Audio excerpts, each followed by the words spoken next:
knowing your people well enough that you can actually carry their burdens on their behalf to God is a fundamental part of what it means to be a pastor.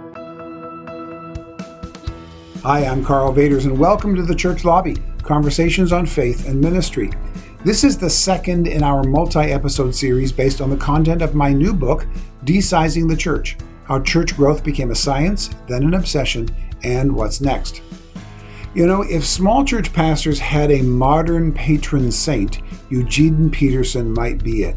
So in this conversation, I talk with Winn Collier about what led him to be the person who was entrusted to write Eugene Peterson's Authorized Biography, and why people, especially pastors, are still so fascinated, not just by Peterson's writings, but by the way he lived and pastored. We're going to narrow in on how Peterson accurately but fairly critiqued the church growth movement and our obsession with bigness. Also, as a reminder for our regular listeners, we aren't doing the lightning round questions at the end of these episodes. Those will be back when we resume our regular podcast schedule. And don't forget to stick around when the interview is done. I'll come back with an overview of the content, and I'll let you know who I'll be interviewing in next week's De-Sizing the Church podcast.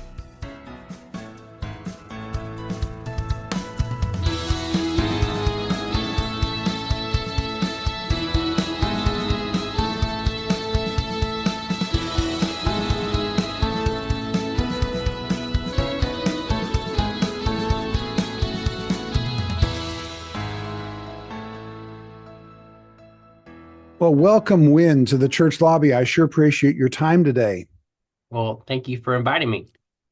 So you are the authorized biographer. I don't know that I've ever met an authorized biographer yet. I've met a couple biographers.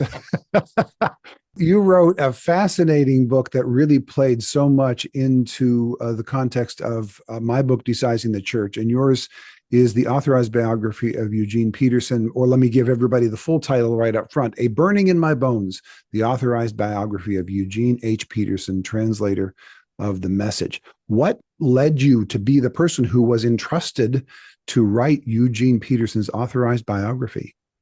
Well, grace probably is the biggest answer, but he'd been a pastor to me through letters for quite a while. I had encountered early in my ministry, I was soon out of seminary and I was at a church, and one Sunday an elder came up to me and handed me a copy of Working the Angles, The Shape of Pastoral Integrity, one of his first pastoral theology books, and said, "Hey, Winn, I think you'll enjoy this." And I realized later he meant, "Hey, Winn, I think you need this."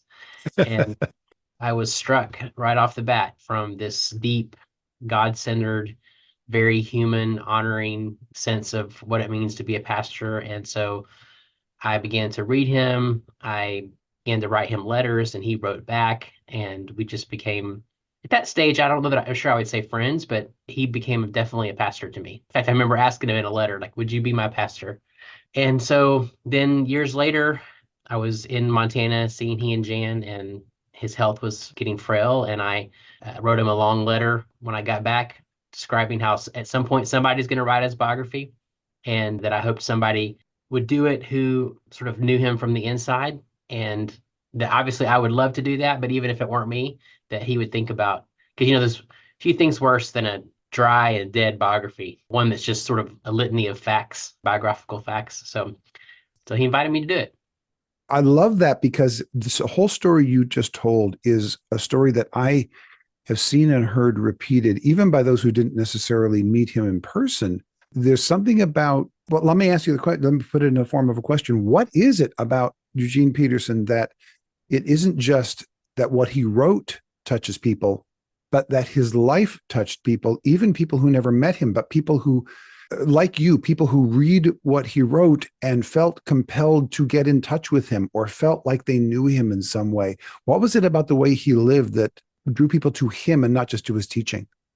Well, maybe I should start with the night of his funeral. Toward the end of his life, he spent 5 years at Regent College in Vancouver as a professor, and a number of the students from those days came to his funeral, and they rented a house and invited me because they knew I was writing his biography to join in. And I just sat on the outside of the circle as they passed around Chinese food and a bottle of scotch and shared stories about Eugene. I was struck by how nobody mentioned any one of his like 40 something books. Nobody mentioned the 26 million copies that had sold. Nobody mentioned that I recall a sermon he preached. Nobody talked about his relationship with Bono, which people seem to normally Yeah. gravitate to. But what people said, person after person after person, was what it was like to be with him, what it Hmm. was like to come to their house, he and Jan's house in Montana, and how you would come with all this anxiety and you would enter their threshold and they would just invite you into their rhythm of prayer and play and food, and how, a little bit later you realize your anxiety is gone and you don't even remember exactly what the questions were that were dogging you so much, and or what it was like to go to him in his office at Regent and not know what you needed and to sit there literally with him for an hour, almost completely in silence, and Hmm. feel the deep presence of God. So I think there was a deep and profound life with God that emanated in such humanness and holiness that you were drawn to his person, and Yeah. that he communicated more with his way than he did with his words. Yeah. I mean, everything you just described sounds not just like a pastor, but sounds pastoral. Yeah, that's right. Yeah, it wasn't a profession for him, and it was even more than a calling. It was simply who he was. He was pastoral in his demeanor and everything, it sounds to me. So if I haven't lost all of my Pentecostal and Southern Baptist listeners from the mention of a bottle of scotch, we'll continue. Um, My apologies. no, no, I'm joking. We have a very gracious audience that understands people come from all kinds of different backgrounds. But I know there were a few cringes from my Southern Baptist and Pentecostal friends who went, they did what? Relax, folks. C.S. Lewis sat there with a cigar and a bottle of scotch or a pint on a regular basis, and you quoted him last Sunday, so we're good. Uh, so I quoted your book, your biography of Eugene Peterson, a couple times in my book, and I could have, in fact, in the original rough draft, I quoted it several times. It got to the point where I've got to trim some of these back.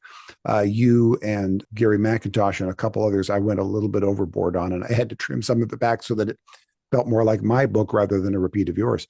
So I want to get to a couple of those, and then I want to also follow up on some of the ones that didn't get in the book, because this gives me a chance to highlight some of that I had to leave out just because of the editing process. As you know what that's like. There's so much about it that really applies to the kinds of things that we, particularly as small church pastors, really need to hear. The first place is I've got a chapter where I outline the history in America of our obsession with bigness and how that infiltrated the church and how it's affected the church. And there's a section in that chapter entitled The Rise of Meritocracy. I talk about how we have been inundated in the last 40 years with conferences and podcasts and books that are championing a business-like approach to pastoral ministry. And I mentioned, short quote, one exception to that rule is Eugene Peterson, who addressed this issue many times.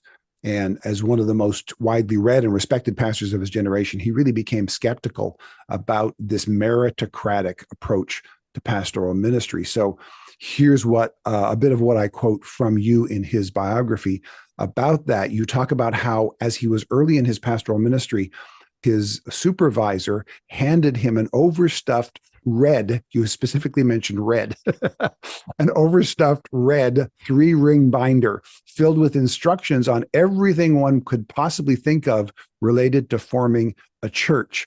And you say that Eugene's reaction to it was how little God had to do with any of this, but it felt like finding what people wanted and then giving it to them. Talk with me through maybe even your conversation with him about that particular episode. Yeah. So I think there was a little bit of time between him receiving it and sort of coming to some of these conclusions, because he took it in good faith and tried.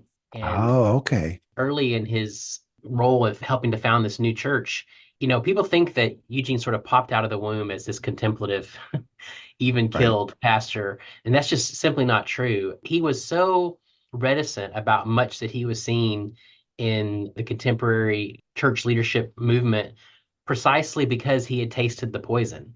He was very driven. Mm, He wanted to win. And he realized that a lot of what he was reading and how he was being told to pastor was actually feeding the beast.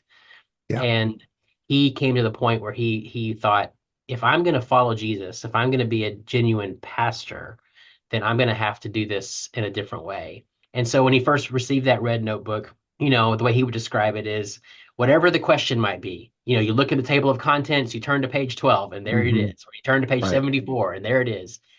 And at some point, he also went to a series of church leadership seminars that the denomination either encouraged or required him to go to. And it was this sort of guru type character.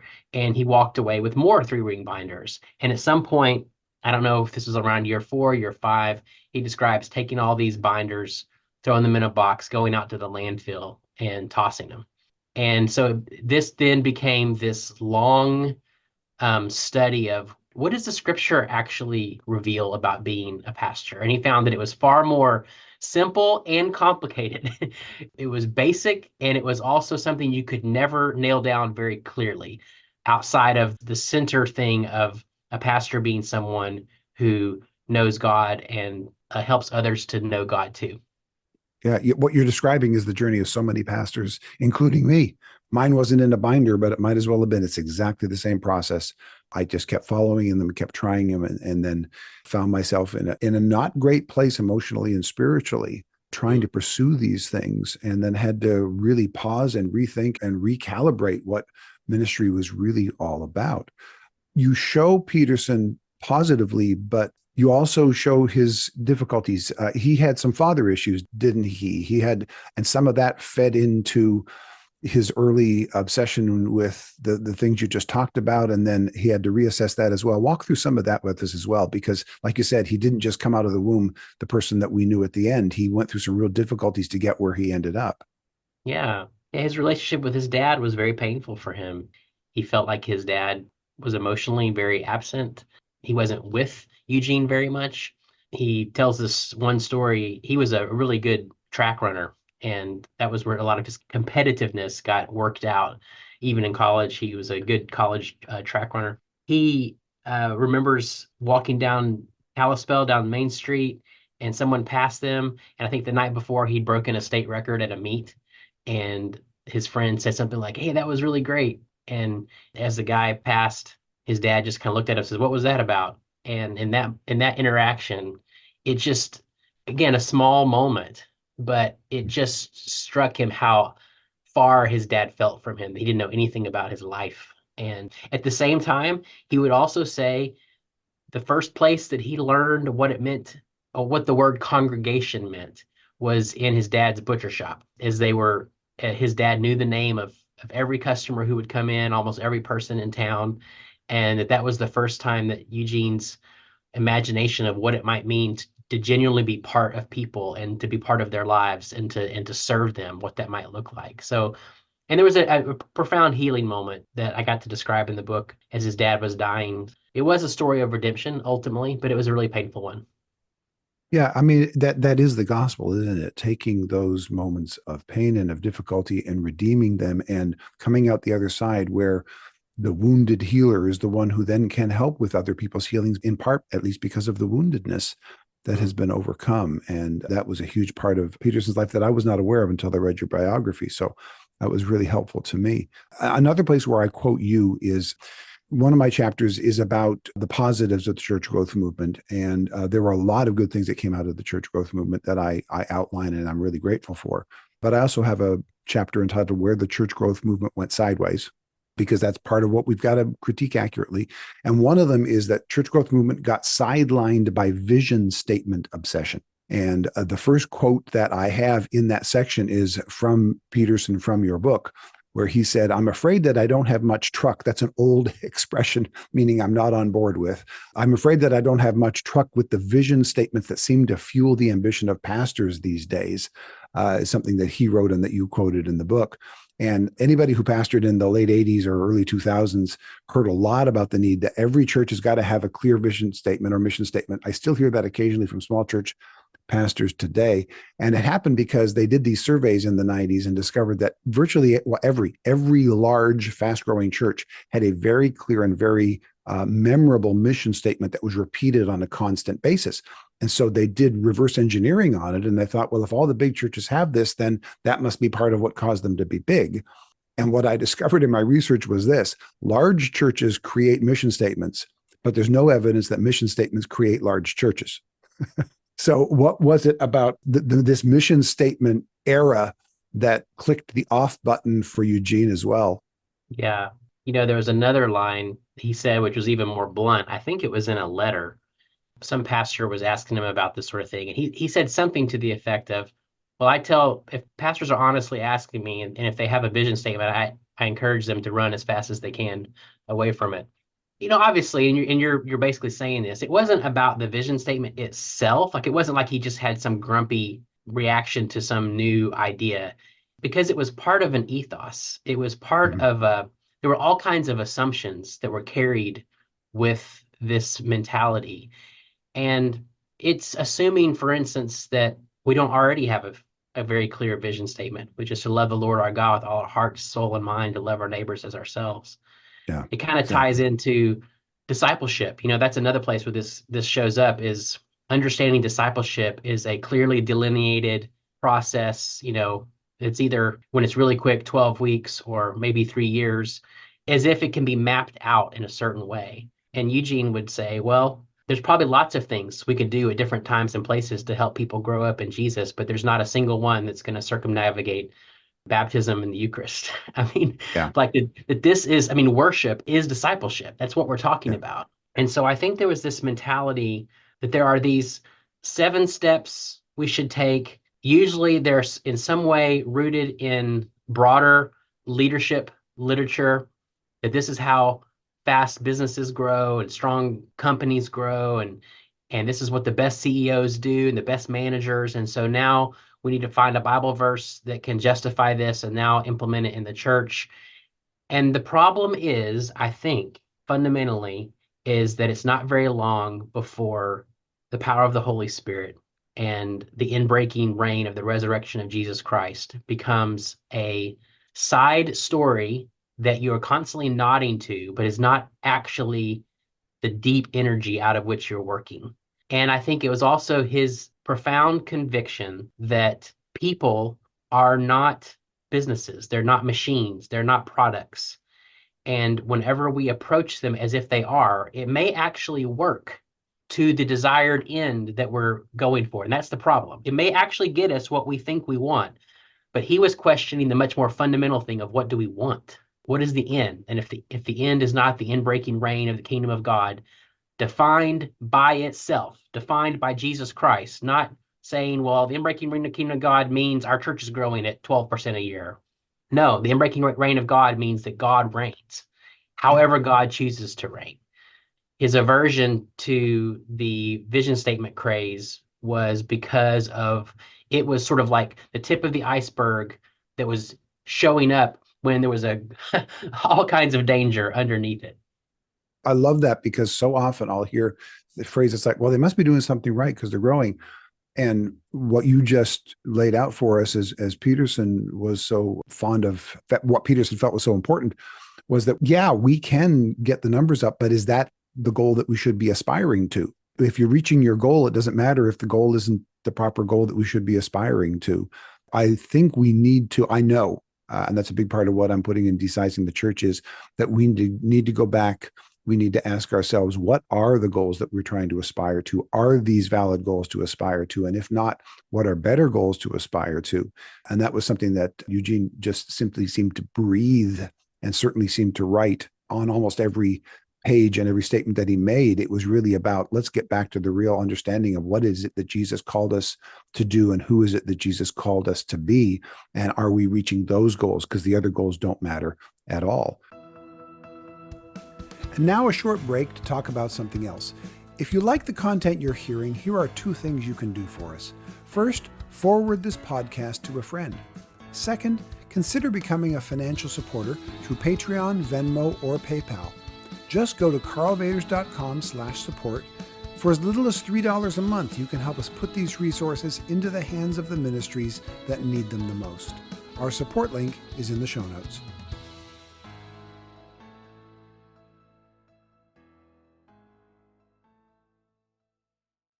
At one point in your book about him, I'm going now through the list of stuff I wish I had been able to put in my book. You mentioned at one point, this is, I think, very helpful for the small church pastors who are the predominant audience that we're talking to today. You said it's important to hear that Eugene prayed specific prayers for actual people in the pews. What is it about that was important enough for you to mention, and not just to mention, but to say it's important to hear? Why is that an important aspect for us to hear?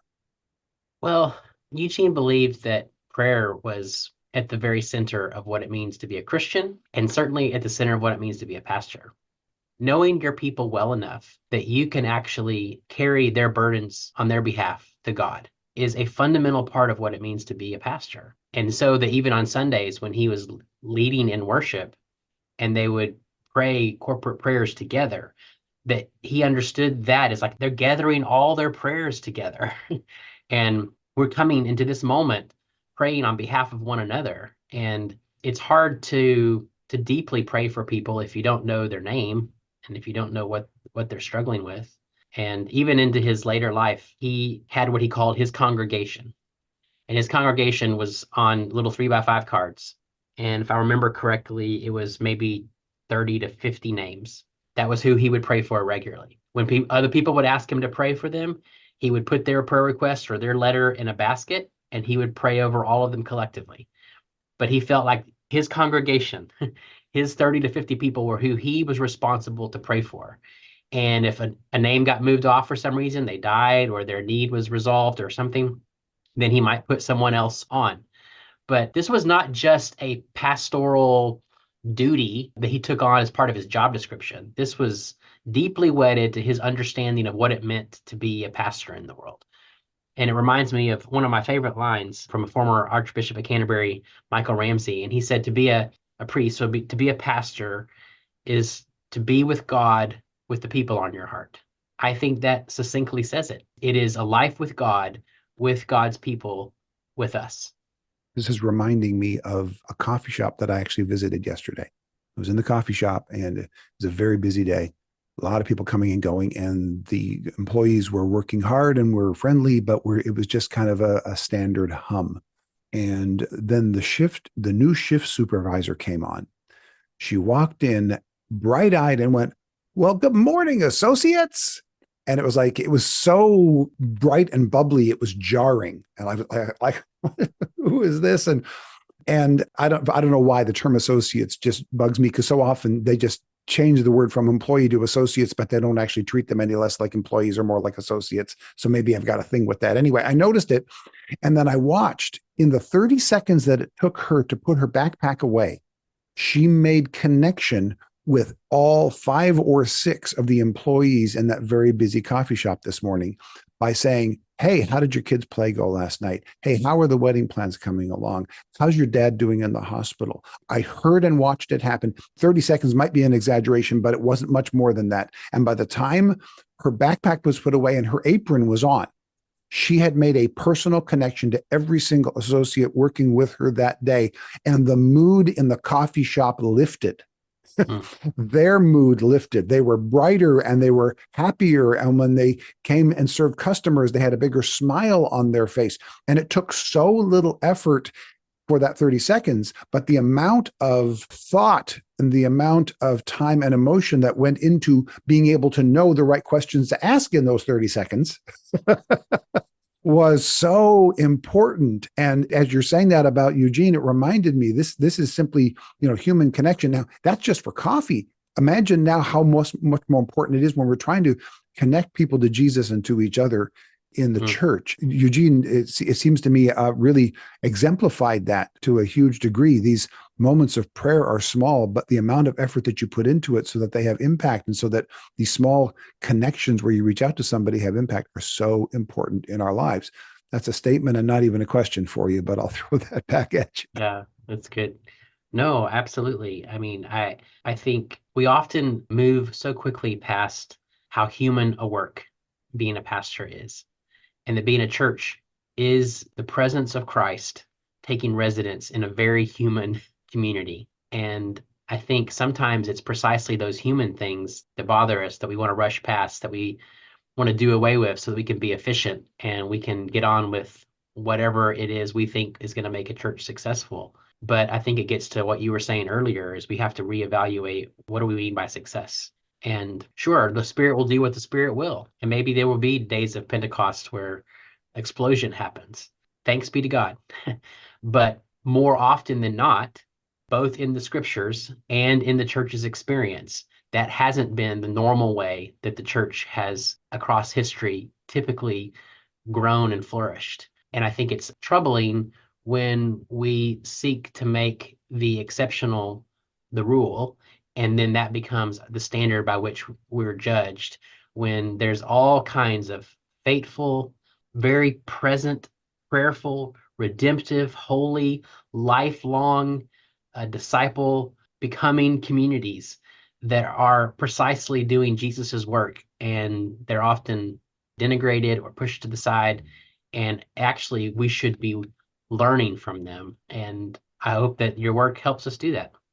What you said just feeds probably out of and now back into a couple segments near the end of the biography that you wrote of Peterson, where you said Eugene cautioned pastors that true ministry typically requires a pastor to operate from the margins.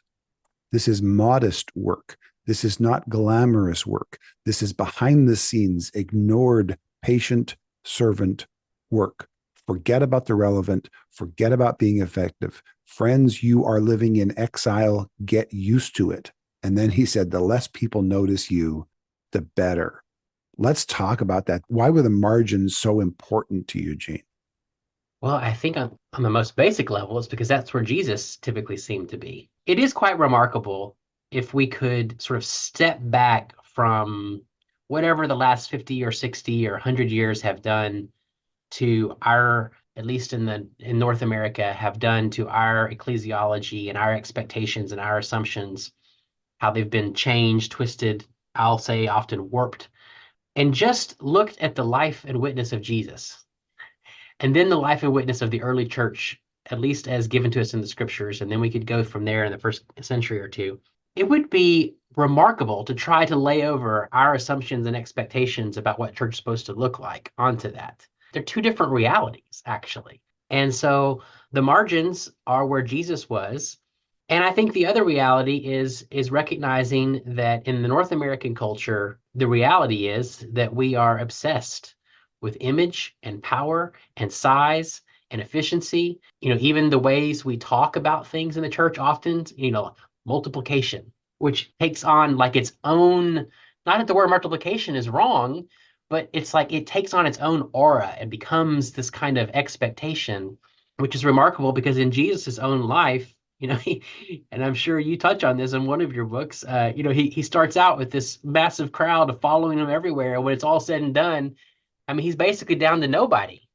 Yep. And we would call that absolute failure. Jesus calls it the death that must come so that we might live. So I think the margins, I don't think we need to necessarily always be trying to, like, in some manufactured way, look for the margins. I think what he's saying is that when you're following Jesus, inevitably, at some point, you are going to find yourself at the margins. Yeah, I'm glad you put that in at the end, because I think there is then the danger of the pendulum swing where we go from rejecting pop music and wanting to become the kings of avant-garde alt rock, right? Like somehow that's our new cool. Right. It's not that we're chasing approval on that end now either. You mentioned efficiency a couple times, or this pushback against efficiency that Peterson had, and I think it's so appropriate because it's actually one of the things that is in Desizing the Church. I talk about that small church pastors need to become masters of inefficient use of time. And what I mean by that is I'm not in favor of inefficiency in general. I'm an efficiency guy. I've got all the efficiency apps. I use all of that. But I recognize that most of pastoring is really inefficient. Sitting in a hospital for hours with someone who's ill or who's dying, or just simply crying with someone who's in pain because they need a pastoral presence, that is not an efficient use of my time, but it is the appropriate pastoral use of my time. And if we make a God of efficiency, then we're at times going to be asked to choose between efficient or pastoral. And too often we choose efficient, but Eugene chose pastoral. And I think that's a lesson to help all of us. And it comes from what actually is most important here and now to get there. That margin work is so important to me. And let's start to bring this in for a landing. And I think the way I'd like to do that is I want to provide a counterbalance to that because I'm always wanting to be careful whenever we're talking about the value of small, or even when we're trying to offer a proper critique of the church growth movement or of our obsession with bigness. I want people to understand that we're not throwing stones here, and neither did Eugene. You quote him near the end of the book as saying, I have little time for the anti-church growth crowd who seem snobbish and who have a little sense the lived way of soul and Christ. And in fact, you talk about how he had a very close relationship in the last years of his life with a mega church pastor, that others even looked at this and thought that seemed so counter to everything that Peterson was about. But let's speak into that, because the last thing I want is for any of this kind of conversation about the value of small and a pushback against the problems of bigness and the problems of idolizing efficiency, that somehow we are simply, making the mega church the easy target. They are too easy a target. I think we do that to our detriment far too often. Peterson didn't do that. So walk through some of that, especially his relationship with the mega church pastor that he had near the end of his life. Yeah. Well, I'm not sure if this will be as tidy as we might hope for it to be, but I'll just sort of throw out a few thoughts. I'm not looking for tidy, so go for it. Yeah. Yeah. Yeah. Because I do want to say, like, it is fair. I mean, he was very suspicious of the megachurch movement. That's just true. Yeah. But it was always fundamentally, again, not about size as what those things represented and what the energy was. It would always be, how would I say, adjusted in some ways when he was with, just like as a pastor, when he was with a particular pastor. So if he was with a pastor of a really large church, he wouldn't start with the assumption of there's something wrong with your church. He would ask for their story. He would say, tell me about your context. Tell me about your place. Tell me about your pastoral vocation. There was a good friend of his who went to be pastor of a very large church in California toward the end of Eugene's life. And I remember him telling me, like, I don't know how he does that, but he's a good pastor. He's going to do his best there. And I heard him say, in response to this guy, he would say, I'm not saying it's impossible to be a good pastor at a really large church. I'm just saying it's really hard. And I think that's true. I think that's fair. I think there are certain pressures and temptations and seductions that come that make it really difficult. I would also say there are other pressures and seductions that make it difficult to be a pastor at a small church. It's hard to be a faithful pastor Yeah. in our time. That's just difficult to do. I do think the larger, maybe helpful bit I would add is, I think underneath it all, there are two things happening.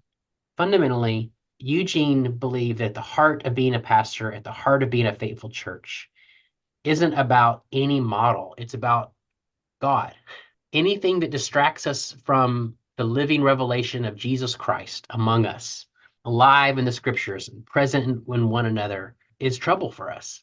So with that, I've thought about how in our moment, in many of the circles I'm in at least, it's the easiest thing in the world to lampoon a big church. That's like the easiest thing in the world to do. No, that's it almost becomes a shtick, right? It's lazy. A lot Yeah. of the time, it's just lazy. Yeah. And the danger is that all of a sudden we're doing the same issue we've been saying we were trying to flee from, which is create a new model that's the right way to do church. And the model is the small church. And Eugene, kind of like Wendell Berry, was skittish about big ideas that became abstracted and impersonal and were not rooted in the particular story of a particular place and the people right in front of you. And so I think what he would continually say is, be faithful, love the people. The two temptations he said that pastors most often face was ambition and boredom. Be wary of ambition. Let boredom be what it is and pass. Be faithful. Don't try to climb the ecclesial ladder. Don't use your people. Love them. Teach them how to pray. Teach them how to love God. Be with them in life and in death. And be faithful. Whatever happens with the size of your church, leave that to God. a better way to close out this conversation than that, so I won't attempt to. That was beautifully stated, a wonderful framing of Eugene Peterson's life and ministry, and of the message that I'm hoping that we can get to pastors as well through this ministry also. So Winn Collier, the book is A Burning in My Bones, the Authorized Biography of Eugene H. Peterson, Translator of The Message. If you want to know more about Eugene, I really encourage you to get this and get even deeper into so much of what Winn uncovers well in this biography of, if there's a modern patron saint of small church pastors, we don't have those, at least not in the evangelical church. But if there was one, I think Eugene would probably be at the top of the list.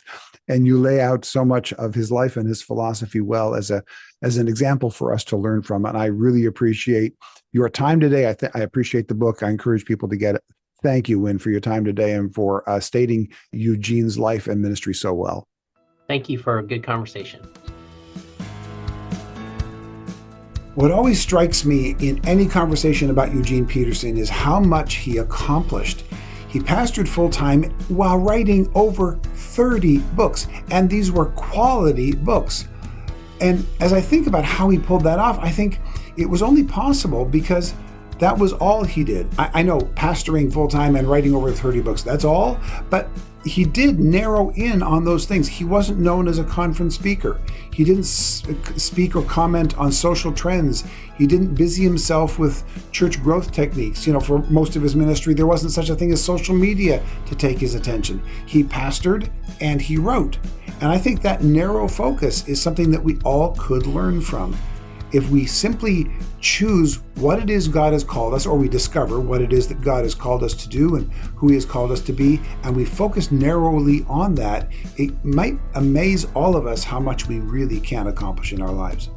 Next week, I'll talk with Bob Smetana about the unintended consequences of the church growth movement. Bob is a columnist for Religion News Service, and he's the author of Reorganized Religion, The Reshaping of the American Church and Why It Matters. He also wrote the much-discussed article, There's a Reason Every Hit Worship Song Sounds the Same, which made its way around to a lot of pastors about a year or so ago, and this will serve as a great jumping-off point for much of our conversation. And remember that my new book, Desizing the Church, How Church Growth Became a Science, Then an Obsession, and What's Next, is now available wherever you buy books, either electronically or in print. And if you're interested in having me come to speak to your group about the issues that I raise in the book, you can reach out to me at karlvaters.com/contact me. This episode was produced by Veronica Beaver. It was edited by Phil Vaters. Original theme music was written and performed by Jack Wilkins of jackwilkinsmusic.com. The graphic design is by Solomon Joy. And me, I'm Karl Vaters, and I hope to talk with you again in the church lobby.